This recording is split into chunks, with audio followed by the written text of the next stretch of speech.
Bonjour à tous, c'est Florence. Je vous retrouve aujourd'hui pour la présentation d'un oracle de Ciro Marchetti, qui n'existe qu'en anglais pour le moment. C'est The Oracle of Visions qui est publié chez US Games. Voilà, je l'ai trouvé dans ma boîte aux lettres en rentrant de vacances puisque je l'avais commandé au cours du mois de fin septembre, je crois, fin septembre ou tout début octobre. Je l'ai commandé sur Book Depository. C'était un petit peu long à arriver. Je pensais l'avoir avant les vacances et puis bon, il a dû arriver pendant les vacances. Voilà. J'espère que cette vidéo vous aidera à faire passer le temps pendant ce deuxième confinement. Voilà, j'espère que vous gardez le moral, même si ça s'annonce quand même assez compliqué. Mais voilà, faut garder le moral. Moi aussi, ça va m'aider à garder le moral de partager cette petite vidéo avec vous. Parce que je sais déjà que ça va être assez dur, ça va être une épreuve parce que je suis séparée par 700 kilomètres de mon mari, de mes chats, de ma famille, de ma maison. Voilà, donc ça va pas être évident, surtout qu'on n'a aucune idée du temps que ça va durer encore. Donc voilà, j'espère que, comme pour moi, ça vous remontera le moral de regarder cette petite vidéo. Voilà. Allez, on passe à la présentation à proprement parler. Donc, Oracle of Visions est composé de 52 cartes et on a un livret de 140 pages en anglais. Vous voyez, c'est en anglais puisque c'est publié par l'éditeur US Games. La boîte a un fini mat. On a des petites encoches pour ouvrir. C'est plutôt pratique parce que c'est assez serré, je dois avouer. La première fois, j'ai eu un peu de mal à l'ouvrir et même maintenant, elle résiste encore un petit peu. Nous, on a des petits traits d'illustration sur le côté de la boîte. L'intérieur est blanc, tout simple. Donc là, on a le livre avec, pour moi, l'une des plus belles illustrations de ce jeu. Et puis, on a les cartes. Le jeu, tout comme les cartes, était sous plastique, hein. Mais j'ai pris le temps de vérifier que tout était en bon état, puisque c'est une des premières fois que je commande par Book Depository. Enfin, moi, j'ai déjà commandé chez eux, mais c'est vrai que des fois, pas forcément. Voilà. Je voulais vérifier si tout était en bon état et il n'y a pas de souci. Ciao Marchetti, vous le connaissez peut-être si vous connaissez ce jeu de Petit Lenormand. Le Gilded Rêverie Lenormand en anglais et qui a été traduit en français avec le titre Les rêveries enchantées de Lenormand. Et puis c'est aussi quelqu'un qui a fait beaucoup de tarot, Ciro Marchetti. Il a fait le tarot doré, le tarot simplifié, il a fait le tarot de l'héritage divin, le grand luxe tarot, et puis des tarots autopubliés également. Je vous ai présenté il n'y a pas longtemps l'un de ces tarots autopubliés, celui-ci, le Encore Tarot. Donc si ça vous intéresse de découvrir les deux autres jeux que j'ai de Show Marketing, je vous les mettrai à la fin de la vidéo. Je vous mettrai, vous pourrez cliquer pour voir les vidéos. Voilà. Donc je prends une carte de tarot tout simplement pour comparer la taille. Et on voit que c'est pas le même carton, hein. Sur celui-ci, on a un carton plus fin que sur la version auto-publiée. Là, on avait un papier brillant, un peu glossé. Ici, on a plus une finition cartonnée, semi-brillante. Voilà. Donc, c'est pas la même finition et c'est pas la même taille. Là, on est vraiment sur un format oracle, hein, qui va être plus grand que le tarot. Malgré tout, ce qui est plutôt sympa, c'est que d'un jeu à l'autre, quels que soient les jeux qu'il fait, on retrouve une thématique un peu commune et des couleurs, des coloris qui restent communs d'un jeu à l'autre, ce qui permet de les associer ensemble et ça va donner quelque chose de plutôt sympa. Voilà, je mets aussi une carte de petit Lenormand, vous voyez. Si je mets ces deux jeux-là ensemble, ça va être sympa, même si c'est pas le même carton. Si je mets ces deux-là assez ensemble, ça passe aussi, hein. On a le thème du fou, du masque. On a à peu près les mêmes coloris, voilà. Du coup, c'est plutôt sympa. Donc voilà, pour les comparaisons en termes de taille, de couleur, de carton. Donc que ce soit sur le Gilded Rêverie Lenormand ou sur son tarot, on était sur des finitions plutôt brillantes. Et là, du coup, on a une finition un peu plus satinée mat. Voilà, mais je pense pas que ce soit gênant parce qu'on reste un petit peu dans le même style au niveau des illustrations, vous voyez. Donc, il n'y aura aucun problème pour mixer ces jeux ensemble si vous voulez les associer dans vos tirages. Voilà. Alors, hop, je continue. Celle-ci, je la mets de côté. Voilà, donc on va regarder les cartes. Donc, il n'y a pas de dorure ou de traitement particulier de la tranche. Donc, vu qu'on a du noir sur le devant et du noir sur le derrière, je pense que je ferai les tranches en noir au marqueur. Voilà, comme ça évitera à l'usure hein, que ça fasse des petits bouts blancs sur le bord. Puis ça donnera un côté un petit peu plus classieux peut-être. Voilà. Donc voilà, le dos, voilà, c'est du style Chiro Marchetti, c'est pas forcément le dos que je préfère. Parce que je suis pas hyper fan des masques comme ça, mais bon. Donc vous avez les cartes qui sont numérotées. Ici on a les lettres O et V pour Oracle of Visions, mais on n'a pas de mots-clés et je trouve que c'est plutôt une bonne chose en fait sur cet oracle parce qu'il est tellement riche en symboles que d'une fois à l'autre on va pas forcément voir la carte de la même manière. Et du coup le fait de ne pas avoir de mots-clés, ça ne vous enferme pas dans des interprétations. Parce que c'est vraiment un jeu que j'encourage à aller utiliser à l'intuition. Voilà, je vous montre les cartes. Donc j'aime beaucoup les illustrations de ce jeu, je les trouve très parlantes.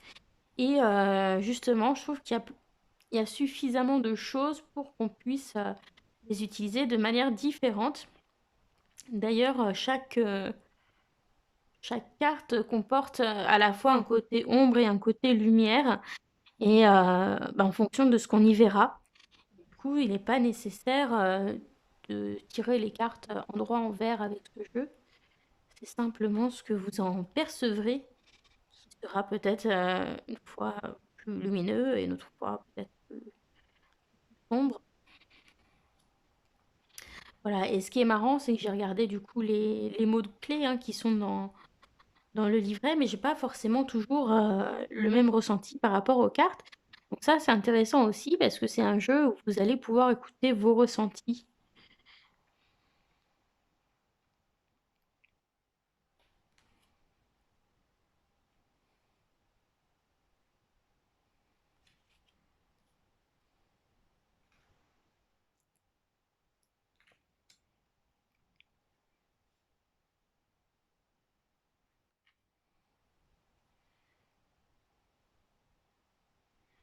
Voilà, donc au niveau du style, on est sur, pour les illustrations, on est un mélange un peu entre le victorien, le steampunk,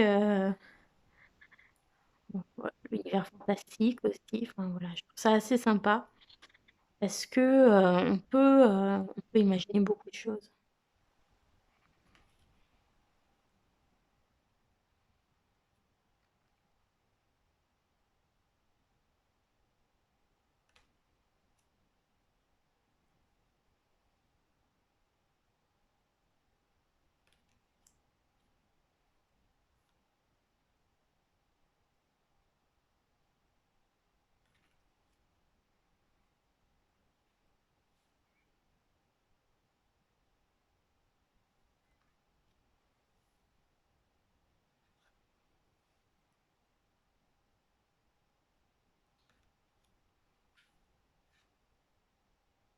Voilà, puis on a des cartes aussi qu'on retrouve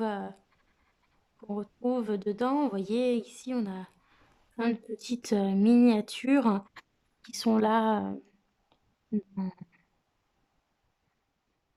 dans- de diapositives hein, dans sa machine. Ce sont toutes des cartes du jeu. Euh, dans la carte, je ne sais plus laquelle de la force qu'on a vue il n'y a pas très longtemps. Et par exemple, non, celle-là, je ne sais plus où elle est. On retrouve par exemple des cartes de tarot aussi, des jeux qu'il a déjà créés. Donc voilà, ça peut être plutôt sympa.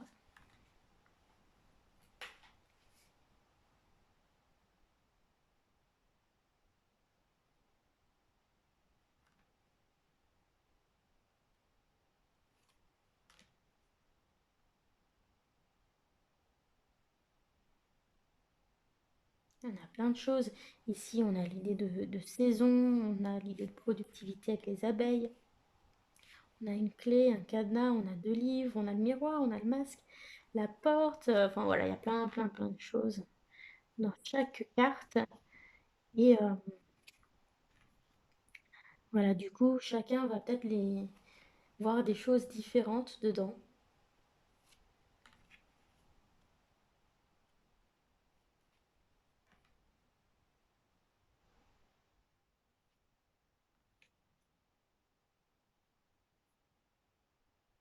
Il y a des choses, faut regarder de près. Là, on voit des petites forêts de sapins. Et en même temps, on a ce lac. Enfin voilà, on va pas. Il y a plein de petits détails qu'on voit pas forcément au premier coup d'œil.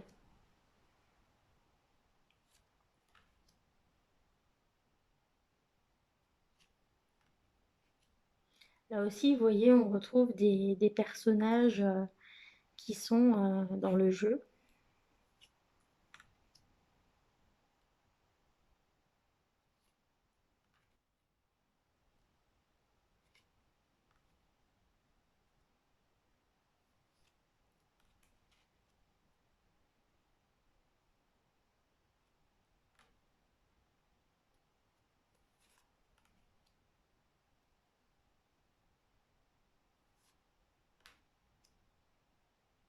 C'est un jeu, je trouve, qui est très créatif au niveau des illustrations.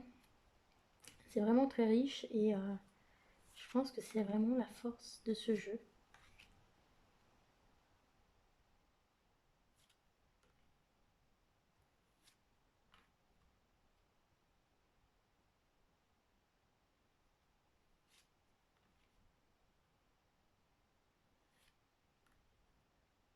Et voilà, donc la dernière carte du jeu. Voilà, donc vous avez vu pour les illustrations. Donc je vous parle rapidement du livret. Donc le livret est en anglais.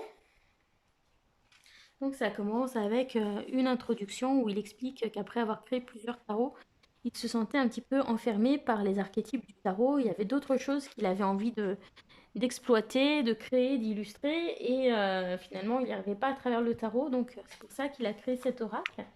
C'est un oracle qui a plutôt vocation à soutenir, à aider à prendre conscience des choses pour faire ses choix. Et donc les cartes sont divisées en 4 catégories. Donc on a situation, émotion, action et comportement. Mais voilà, ensuite on peut, enfin, il dit qu'on peut mettre certaines cartes dans plusieurs catégories en fonction de la situation. Donc voilà, c'est pas quelque chose de fixe.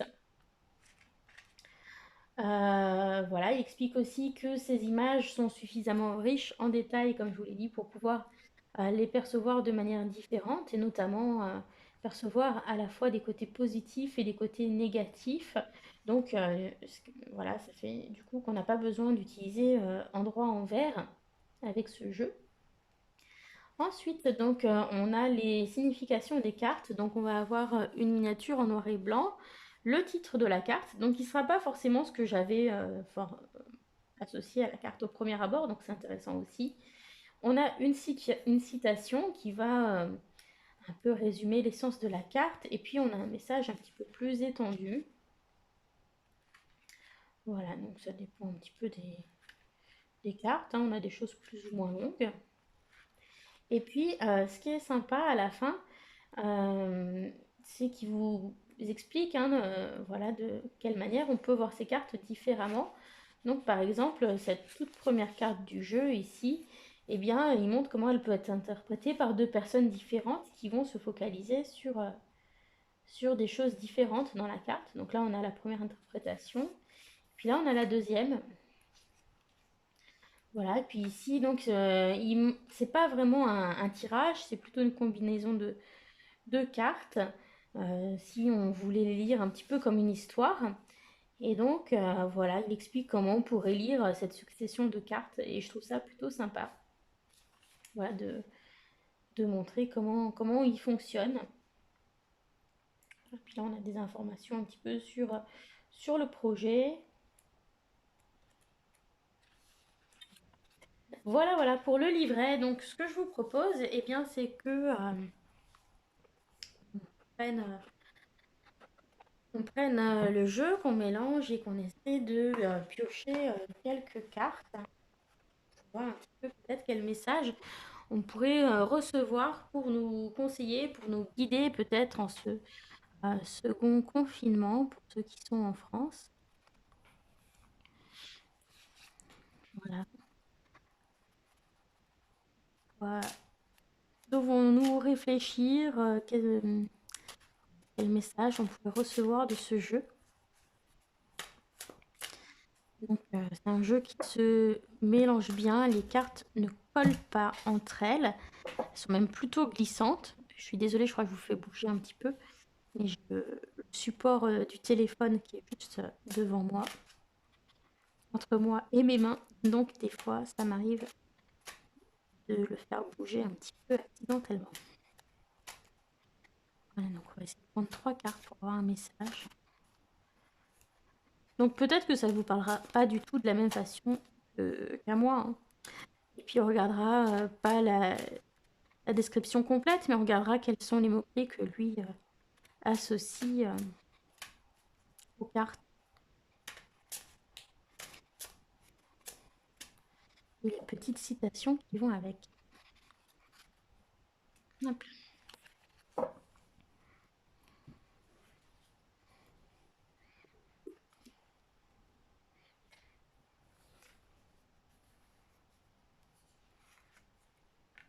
Une, deux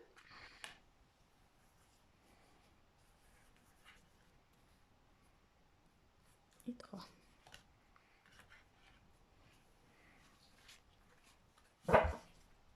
Voilà, donc je remets ça vers nous.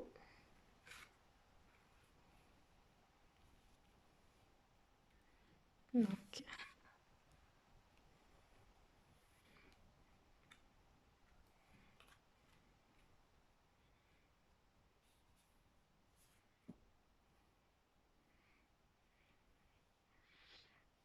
bon, bah moi, c'est un tirage que je vois un petit peu comme un sorte de message de réconfort et d'espoir.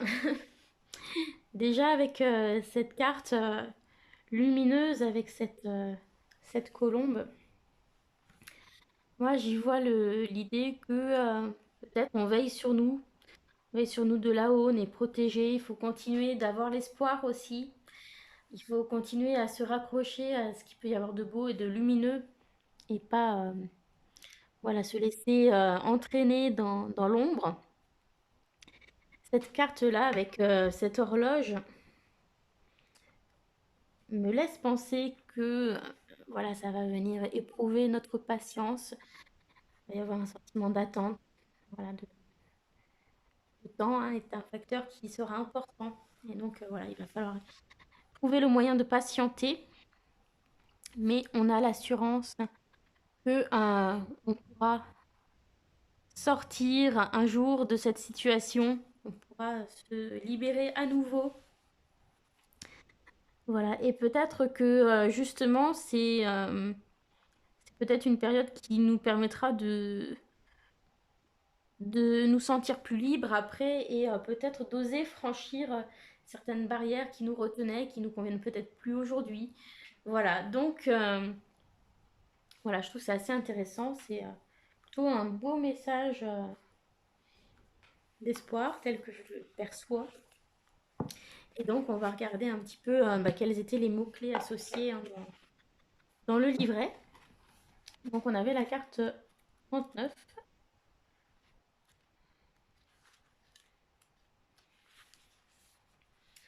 Alors, donc, offrir du réconfort, de la guérison, du soin. Bon, dans les bras de l'ange, envole-toi d'ici. Vous êtes tiré du naufrage de votre rêverie silencieuse. Vous êtes dans les bras de l'ange et vous pourrez trouver du réconfort ici. Voilà. Donc ensuite, ici on a le... Dès que voilà, on doit être patient aussi dans celle-là parce qu'avec l'horloge, c'est le temps qu'on nous impose. C'est pas le temps naturel, hein. Donc paix intérieure et un instant dans le temps. Donc voilà, bon.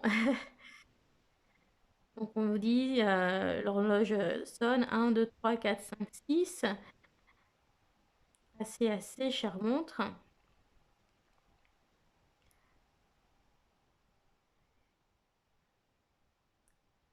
Tu pulses et tu sonnes bien assez. Maintenant, dors et repose-toi.